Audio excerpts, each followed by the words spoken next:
कहानी सुनाती हूँ। हाँ, मैं भी अपने छोटे भाई बहनों को सुना ही देती हूँ। क्या तुम मुझे अभी कोई कहानी सुनाओगे? नहीं, तुम इतने दिनों बाद मिली हो, तुम कोई कहानी सुनाओ। नहीं नहीं, तुम पहले सुनाओ भैया। अरे तुम सुनाओ। नहीं नहीं, तुम सुनाओ। अरे तुम इतने दिनों बाद मिली हो, तुम कोई कहानी सुनाओ। अच्छा ठीक है, मैं ही सुना देती हूँ। चलो सुनो।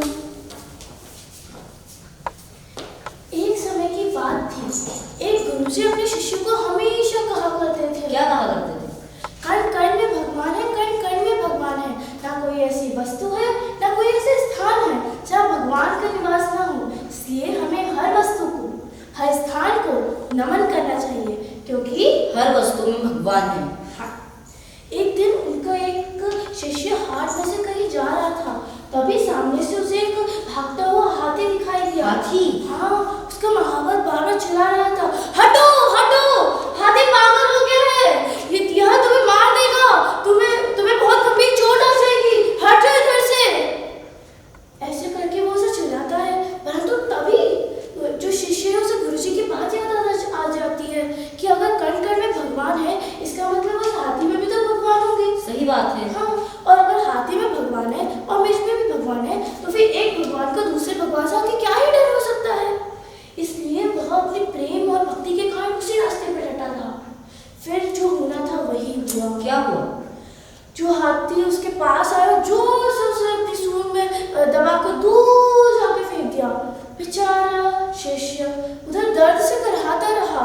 तभी जब उसके सहपाठी उसे गुरुजी के पास ले गए, तब उसने गुरुजी से कहा, गुरुजी आपने तो कहा था कि अगर हर कण में भगवान है तो फिर उस हाथी में भी भगवान होना चाहिए। तो फिर उसने मुझे ऐसे मारा क्यों? क्या उसमें कोई भगवान नहीं थे?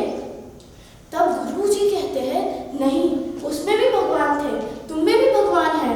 और क्या उस महावत में भगवान नहीं थे? क्या तुमने उस महावत की बात मानी? बहुत अच्छी कहानी है तुम्हारी। आजकल कौन ही किसी की बात मानता है। सही बात है। अब तुम अपनी सुना। हाँ, तो मेरी कहानी है चीते का रचयिता। बहुत साल पहले की बात है। 4 लोग पूरे भारतवर्ष का भ्रमण करके हर तरह का ज्ञान प्राप्त कर चुके थे। कितने लोग? अच्छा। हाँ, मुझे लगा तुम्हारा ध्यान नहीं। 4 लोग पूरे भारतवर्ष का भ्रमण करके हर तरह का ज्ञान प्राप्त कर चुके थे। जब वह आपस में मिले तो उन्होंने यह निश्चय करा कि अगले दिन जंगल में अपनी सिद्धियां, अपने गुण एक दूसरे को बताएंगे। क्या वो जंगल में उधर मिले थे? हाँ, फिर जब अगले दिन वो जंगल में गए तो कुछ दूर चलने के बाद उन्हें एक चीते की जांघ की हड्डी मिली। अरे फिर पहले व्यक्ति ने कहा कि मैं इस एक हड्डी से पूरे चीते का अस्थि पंजर बना सकता हूँ, और उसने वह कर दिखाया क्योंकि हर तरह का ज्ञान था उसके पास। फिर तभी दूसरे व्यक्ति ने कहा कि मैं इसमें मांस, रक्त और त्वचा प्रदान कर सकता हूँ, और उसने भी वह कर दिखाया। तभी तीसरे व्यक्ति ने सोचा कि मैं चुप क्यों बैठूं। वो घमंड में खड़ा हुआ, उसने कहा कि तुम जानते नहीं हो मैं क्या कर सकता हूँ। क्या कर सकता था वो? उसने कहा मैं इस चीते में प्राण डाल सकता हूँ। उसने डाल तो नहीं दिए ना? नहीं। तभी चौथा व्यक्ति खड़ा हुआ, उसने कहा रुको रुको, तुम्हें करने की कोई जरूरत नहीं, हमें तुम पर पूरा विश्वास है। पर तीसरा व्यक्ति कहाँ ही मानने वाला था। उसने कहा कि जिस सिद्धि का कभी इस्तेमाल न किया जाए वह सिद्धि किस काम की। तो तभी चौथे व्यक्ति ने कहा कि तुम्हें जैसा उचित लगता है तुम वैसा ही करो, पर मैं यहाँ से थोड़ा दूर जाना चाहता हूँ। वह तुरंत भागा और दूर एक पेड़ पर जाके चढ़ गया। तीसरे व्यक्ति ने तुरंत मंत्र जपना शुरू करा और लो, चीता जीवित हो उठा। अरे बाप रे!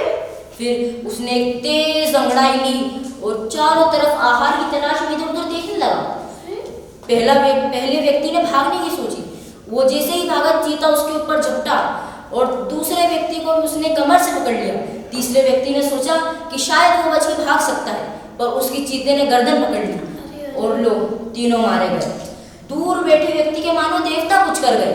उसका खून जम गया, वो कांपने लगा, पर यह अंजाम उसे पता था। बेचारा अफसोस में नीचे उतरा और अपने तीनों साथियों के अंतिम संस्कार के लिए गांव की ओर चल पड़ा।